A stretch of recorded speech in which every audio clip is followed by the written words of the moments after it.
Right, because last time you were over here, what was it, like 2004 with The Gathering?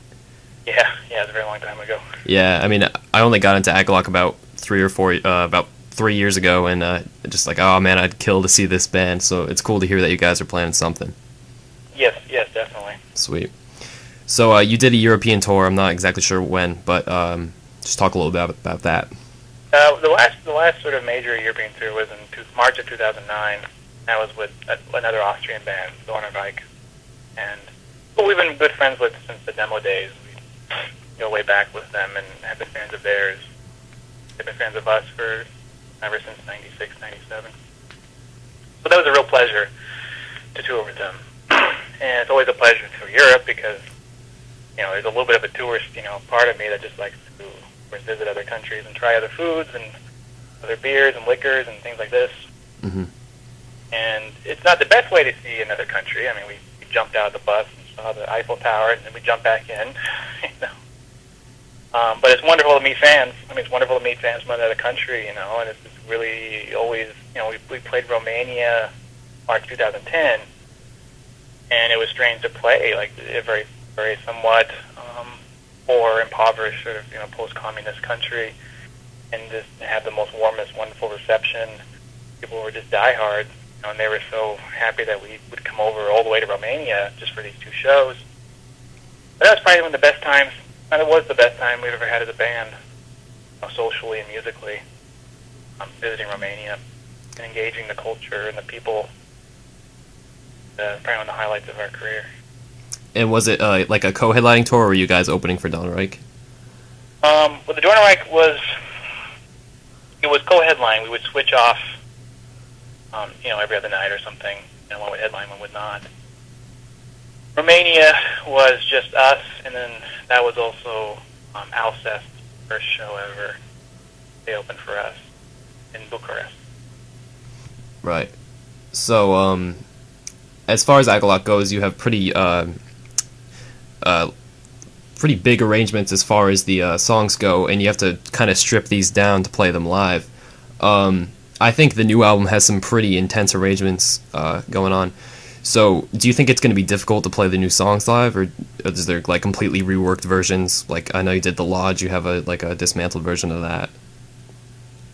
I mean, we'll find out very soon. We haven't yet gotten together.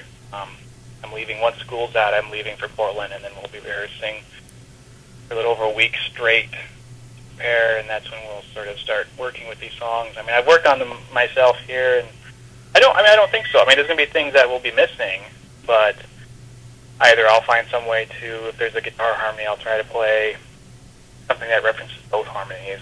Mm-hmm. We're very anti pre-recorded, tapes or anything. Very anti. We don't want to do, everything has to be totally real, and produced right there and then. Right. So that's always the challenge, but we never let that limit what we do in the studio because the record's the most important thing for us. So for me, I find it really a challenge and one way to sort of rethink the songs in order to make them work live. Mm-hmm. But yeah, there'll be parts that will be missing. John now though has it set up. He's now playing through 2 amps with an A/B switch, so he can have clean tone on one amp and distortion on another. So it can almost be like 2 guitars in a way. So we've done a lot to beef up our sound. Cool. So was it on your European tour that your Silence of Forgotten Landscapes DVD was filmed? So that was a whole separate excursion. That was, we played Portland and Seattle for warm-up, and then we went to Ragnarok Festival in Germany, and then we went to Belgium to Bosselar to do the DVD. That was kind of part of a 4-date excursion. That was also in March 2008. Mm-hmm. It'll happen around spring break, as you can see.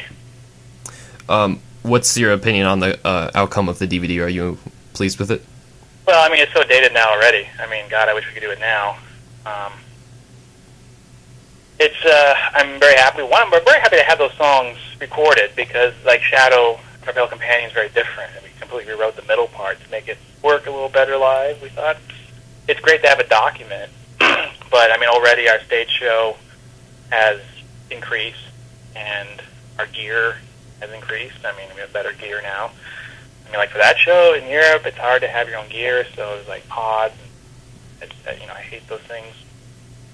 So now it's like, I play straight through a Marshall, and I have my effect pedals and everything very organic, and I'd love to have a DVD made in Portland. Mm-hmm. But no, I mean, I like it. I mean, I'm happy with it, but it already feels very dated to me. Right. So for Ashes Against the Grain, you shot a music video for Not Unlike the Waves. I think as that turned out, I think John said something like it was you guys basically had to cut the song in half to fit the music video restriction, and it turned out you guys weren't really happy with that. Right. As far as the new album, are you planning on filming any music videos for the songs? There's no plans. No, there's no plans. I mean, Agalloch is such, and it's primarily John who likes to have control over everything. He designs the shirts, he designs the packaging. And part of us now being independent, from a record label, we own the recordings and we license them to Profound Lore and Viva Hate, is just to manage control. And the thing with the video was, it really was the vision of the director, which is how it goes. They have their own vision. But I think it was uncomfortable for us to give away power to another artist who sort of have their way with us. I think if we were to do another video, maybe John would have to direct it or something, Mm-hmm. In order for us to feel really comfortable with it. So I don't really foresee that. Okay. As far as future recording plans, are you guys usually take pretty big breaks between albums, but between Ashes in the Grain and Marrow the Spirit, you guys released the White EP in 2008. Do you think you're gonna release another EP before you guys head back into the studio to record your next full length in a few years or whatever? Yeah, it's not like we're like consciously taking a break, like, oh, we're tired, we need to take a break. It's just, I think the distances between us is a major factor. But also between Ashes and Marrow, we had the DVD, we had all the tours, European stuff, and then the White EP. We've noticed by accident that we do an EP between each full length. That was never intentional. Although now, once we noticed that we were doing it, we were like, maybe we should keep doing this, and sort of think of the EPs as kind of footnotes, or something like little indulgencies for us to go, okay, we're going to do. The White EP was mainly folk, okay, so we're going to indulge in folk in a way we want to be able to do on a full length. Like, let's really push that and really experiment with that. Same thing with the droning post-rock sound of the Grey EP. We wouldn't have a 60-minute album of droning post-rock or folk. So I don't know. We've talked about the possibility, but there's nothing currently in chamber. Nothing really currently being ready for an EP.